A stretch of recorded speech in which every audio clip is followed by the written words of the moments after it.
오늘의 이야기 안녕하세요.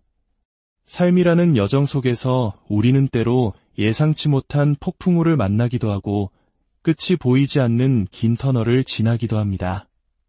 그런 힘겨운 순간 여러분의 첫 번째 반응은 무엇인가요? 혹시 기도의 능력을 미처 떠올리기도 전에 너무 쉽게 포기하려 하지는 않으셨나요? 오늘 우리는 성경 야고보서 5장의 말씀을 통해 기도가 단순히 종교적인 행위를 넘어 우리 삶을 어떻게 변화시키고 하나님의 은혜와 우리를 연결하는 강력한 통로가 되는지에 대해 깊이 나누어 보고자 합니다. 이 시간이 여러분의 마음에 깊은 울림과 새로운 희망을 전하는 복된 여정이 되기를 소망합니다. 본격적인 이야기에 앞서 잠시 여러분의 마음을 모아주시면 감사하겠습니다. 이 영상에 좋아요를 누르고 구독 버튼을 통해 이 채널의 여정에 동행해 주신다면 이 은혜의 메시지가 더 많은 영혼에게 닿을 수 있는 귀한 통로가 될 것입니다. 여러분의 작은 손길이 누군가에게는 큰 위로와 희망이 될 수 있습니다. 주님의 이름으로 여러분의 선한 마음에 축복을 더합니다. 그럼 이제 기도의 능력에 대한 놀라운 이야기 속으로 함께 들어가 보겠습니다. 기독교인의 삶에서 기도는 가장 중요하면서도 동시에 가장 쉽게 소홀해지는 영역이기도 합니다. 하나님께서는 이 세상을 창조하실 때 우리가 기도를 통해 그분과 연결되도록 설계하셨습니다. 다시 말해, 하나님께서는 우리가 기도하지 않으면 행하지 않으시는 일들이 분명히 존재한다는 뜻입니다. 먼저 기도의 우선순위에 대해 야고보서 5장 13절은 이렇게 말합니다. 너희 중에 고난 당하는 자가 있느냐? 그는 기도할 것이요. 여기서 고난이라는 단어는 헬라어로 카코파데오인데 이는 모든 종류의 고통과 역경을 의미합니다. 육체적인 질병, 감정적인 아픔, 재정적인 어려움, 깨어진 관계에서 오는 시련 등 우리를 힘들게 하는 그 어떤 상황이든 포함됩니다. 성경은 우리에게 고난이 찾아왔을 때 불평하거나 세상을 향해 거친 말을 내뱉거나 헛된 맹세를 하기 전에 가장 먼저 입을 열어 기도하라고 권면합니다. 어려운 일을 겪을 때 기도가 우리의 조건 반사, 즉 본능적인 첫 반응이 되어야 한다는 것입니다. 그렇다면 기도는 무엇일까요? 기도는 단순히 무언가를 요구하는 목록을 나열하는 행위가 아닙니다. 기도는 살아계신 하나님과의 깊고 친밀한 대화입니다. 너무나 많은 이들이 기도의 응답을 받기 전에, 기도의 무릎을 꿇기도 전에 먼저 포기의 흰 수건을 던져버립니다. 우리가 기도할 때 기도는 하나님의 은혜가 우리에게 흘러들어오는 통로가 됩니다. 여기서 중요한 점은 기도가 당장 눈앞의 문제를 마법처럼 사라지게 하는 것을 의미하지는 않는다는 것입니다. 때로 하나님께서는 그 문제를 통해 우리가 배워야 할 교훈이 있기까지 그 문제를 허락하십니다.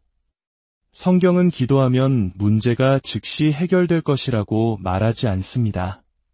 대신 우리가 겪는 고난과 시련, 어려움 속에서 그것을 이겨낼 수 있는 하나님의 은혜를 얻기 위해 기도하라고 말합니다. 히브리서 4장은 하나님께서 은혜의 보좌에서 우리가 나아오기를 기다리고 계신다고 증언합니다. 고린도후서 12장에서 사도 바울은 자신을 너무나도 고통스럽게 했던 육체의 가시를 제거해달라고 하나님께 3번이나 간절히 기도했습니다. 하지만 하나님의 대답은 아니었습니다. 하나님께서는 나는 내게 겸손의 교훈을 가르치고 있다. 그러므로 그 가시를 제거하지는 않겠지만 내 은혜가 내게 족하다라고 말씀하셨습니다. 하나님께서 바울에게 주신 것은 문제의 해결이 아니라 그 문제를 감당하고 이겨낼 수 있는 신성한 에너지, 즉 은혜였습니다. 우리 중 많은 이들이 하나님께서 왜 내 문제를 없애주지 않으시냐며 원망하지만 사실은 그 문제를 이겨내도록 이미 우리에게 주어진 은혜를 사용하지 않고 있는 것일지도 모릅니다.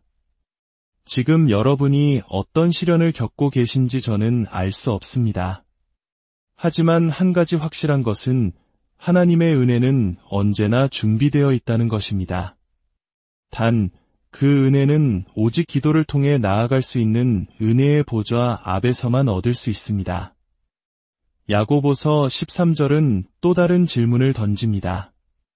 즐거워하는 자가 있느냐 그는 찬송할지니라. 만약 당신의 삶이 평탄하고 모든 일이 순조롭다면 하나님을 찬양하십시오. 하나님께서 우리를 성장시키기 위해 고난을 보내시는 것도 하나님의 역사이며 우리를 구원하시기 위해 구원의 손길을 베푸시는 것도 하나님의 역사이기 때문입니다. 결국 고난 중에 있든 즐거움 중에 있든 모든 것은 하나님으로부터 비롯됩니다.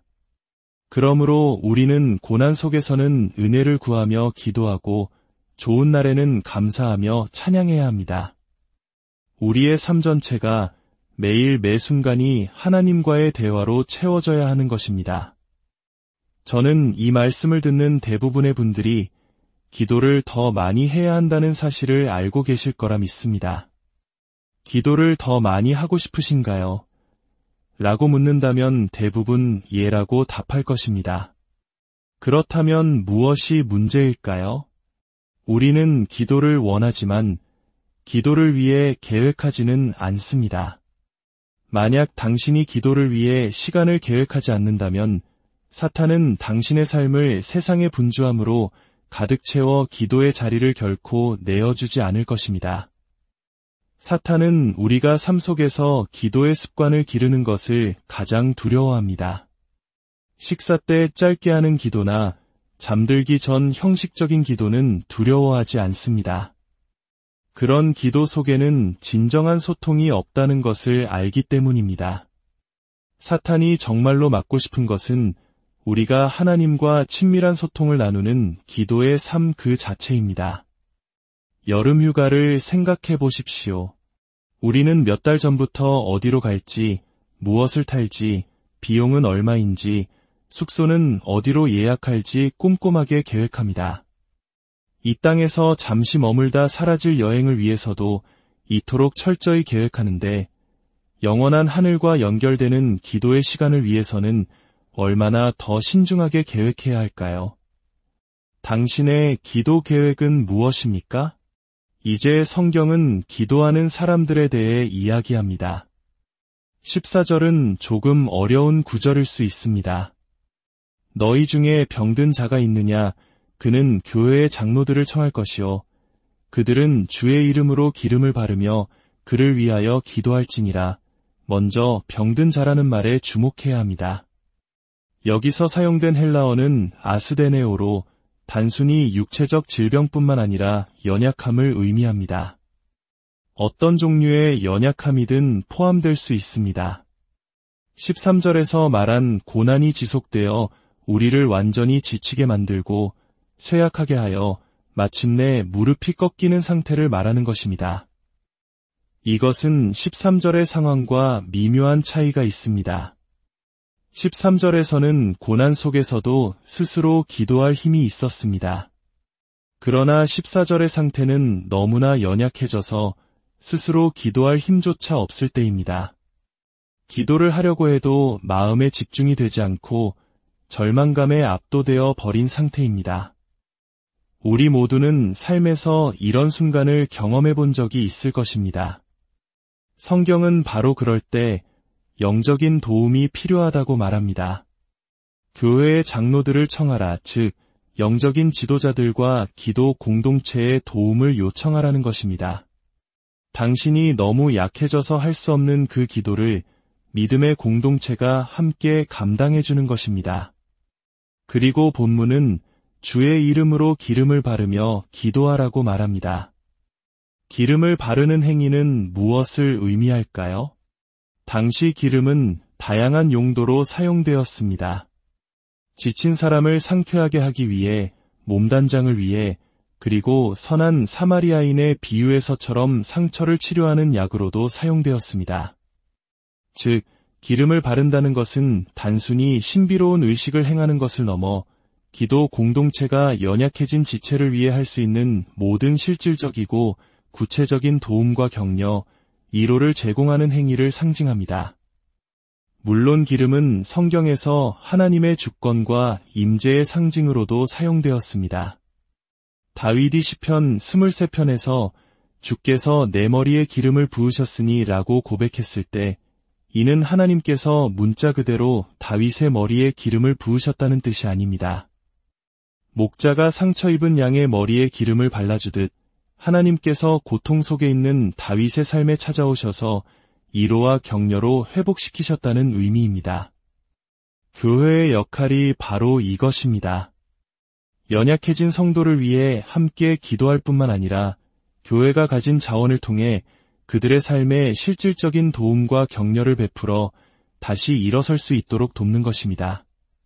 그리고 이 모든 기도는 주의 이름으로 드려져야 합니다. 이는 단순히 예수님의 이름으로라는 말을 반복하는 것이 아닙니다. 주의 이름으로 기도한다는 것은 예수 그리스도의 인격과 권위에 의지하여 기도한다는 의미입니다.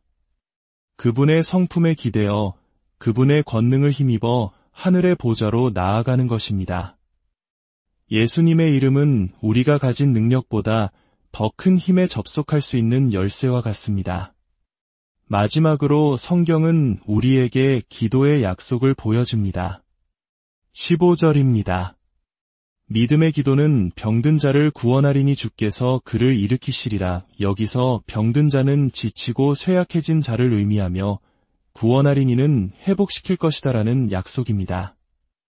이 약속이 단지 육체적 질병의 치유만을 의미할 수는 없습니다. 만약 그렇다면 믿음으로 기도하는 모든 사람은 결코 죽지 않아야 할 것입니다. 또한 우리는 성경을 통해 때로는 하나님의 더 큰 계획과 목적을 위해 질병이나 고난이 허락된다는 것을 알고 있습니다.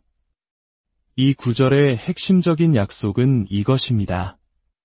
믿음으로 드리는 기도는 지쳐 쓰러진 영혼을 반드시 일으켜 세울 것이라는 약속입니다. 하나님께서는 문제의 해결책을 주실 수도 있지만 그보다 먼저 그 문제를 넉넉히 이겨낼 수 있는 하늘의 격려와 위로를 부어주시겠다고 약속하십니다. 우리들 중 많은 이들이 그저 작은 격려 한마디만 있다면 다시 일어설 힘을 얻을 수 있지 않습니까? 교회는 바로 그런 격려와 회복의 장소가 되어야 합니다. 오늘 이 시간 삶의 무게에 지쳐 무릎이 꺾이고 마음이 연약해진 분이 계시다면 홀로 모든 짐을 지려 하지 마십시오. 기도는 당신을 하나님의 은혜의 보좌로 인도하는 생명줄입니다. 또한 당신 곁에는 함께 기도하며 당신을 일으켜 세워줄 믿음의 공동체가 있습니다. 포기하기 전에 기도하십시오. 불평하기 전에 기도하십시오. 기쁨 속에서 찬양으로 기도하고 고난 속에서 은혜를 구하며 기도하십시오.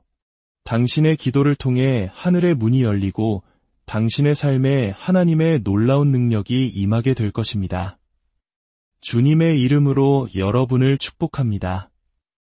여러분의 모든 걸음 위에 하나님의 은혜와 평강이 강물처럼 흐르기를 간절히